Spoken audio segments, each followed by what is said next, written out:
Mais d'abord, retournons à l'arrivée des Européens.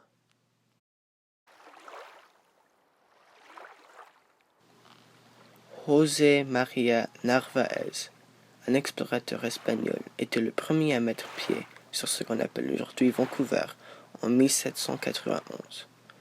Narváez n'avait que 23 ans quand il est parti. Quand il est arrivé, il est monté jusqu'à l'île Texada. Il a aussi beaucoup exploré vers le Sunshine Coast. Narváez est entré en contact avec les autochtones. Ce contact était court car c'était périphérique à la traite de fourrure.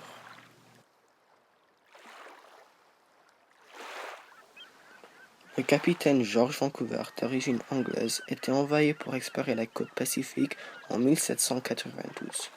Quand le capitaine George Vancouver est arrivé, il est arrivé dans ce qu'on appelle aujourd'hui le Burrard Inlet.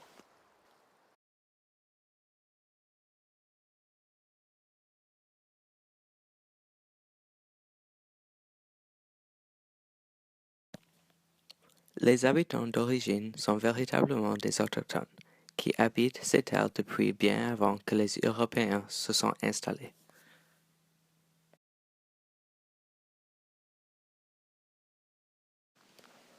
Les Espagnols étaient les premiers à s'installer à Vancouver, mais ils ont décidé que la baie de Nootka était une meilleure place pour une ville. George Vancouver est arrivé plus tard et a pu voir que les Espagnols y étaient déjà installés. Vancouver a rencontré les capitaines espagnols Valdez et Galiano sur la plage qu'on appelle aujourd'hui Spanish Banks. Les premiers Européens à s'installer étaient en 1827 au Fort Kangley et la première installation urbaine était 1859 à New Westminster.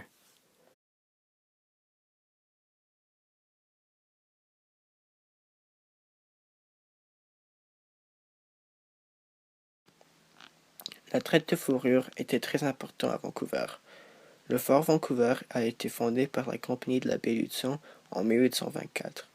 C'était l'établissement pour toutes les activités de la Compagnie de la baie d'Hudson à l'ouest des montagnes Rocheuses. Pendant les prochaines 20 années, après sa fondation, le Fort Vancouver était l'établissement le plus important de la côte ouest, depuis San Francisco jusqu'en Alaska.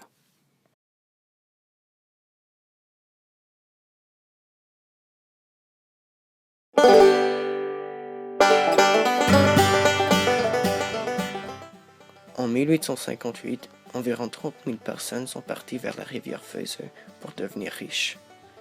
Depuis Hope jusqu'au nord de l'Illinois, il y a une ruée d'or. Elle n'a pas duré longtemps, mais elle a beaucoup impacté la vie des Autochtones.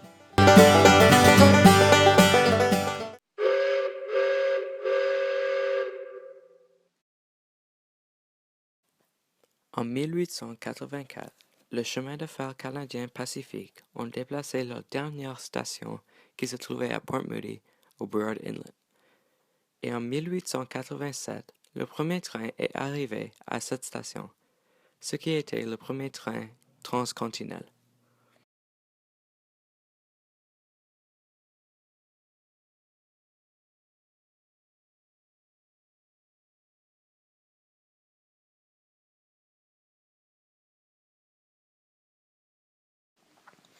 La plus grande raison d'arrivée des Chinois à Vancouver et au Canada était pour la construction du chemin de fer. Donc, avec tant de travailleurs chinois, cela nous a donné une ville diversifiée, maintenant avec plusieurs groupes ethniques.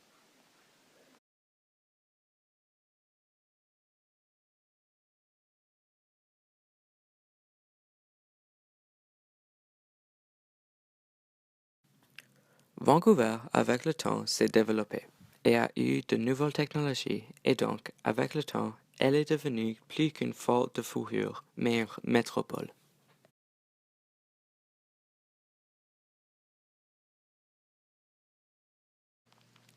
Vancouver a commencé en étant un fort de fourrure. Après ça, il y a eu une ruée d'or qui a amené un bon nombre de populations. Il y avait aussi le chemin de fer qui a augmenté le tourisme, le commerce, et il a aussi emmené beaucoup de travailleurs et d'immigrants pour y travailler dessus. Donc, depuis ce fort de traite, Vancouver est devenue une grande ville. Elle est même plus grande que la capitale de la province. Maintenant, elle est une des plus grandes métropoles du Canada.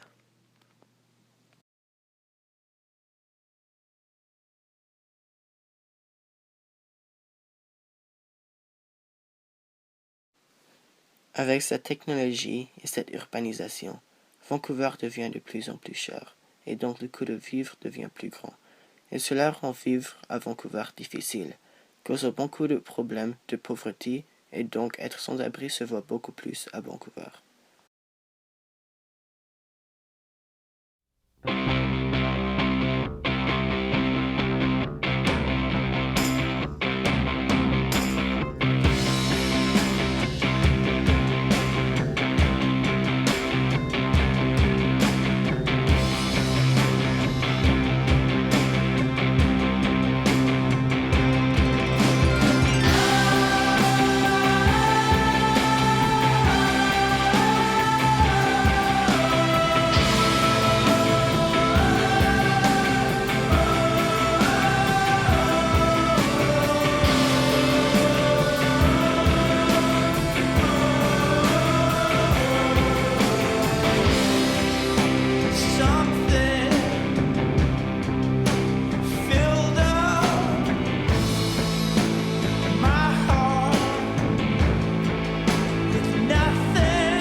Voici une ligne de temps chronologique qui montre les événements majeurs qui ont formé notre ville. Ces événements commencent depuis 1592, quand les Espagnols ont exploré la côte ouest pacifique. Ils vont jusqu'à présent car il y a toujours quelque chose qui est en train de se passer.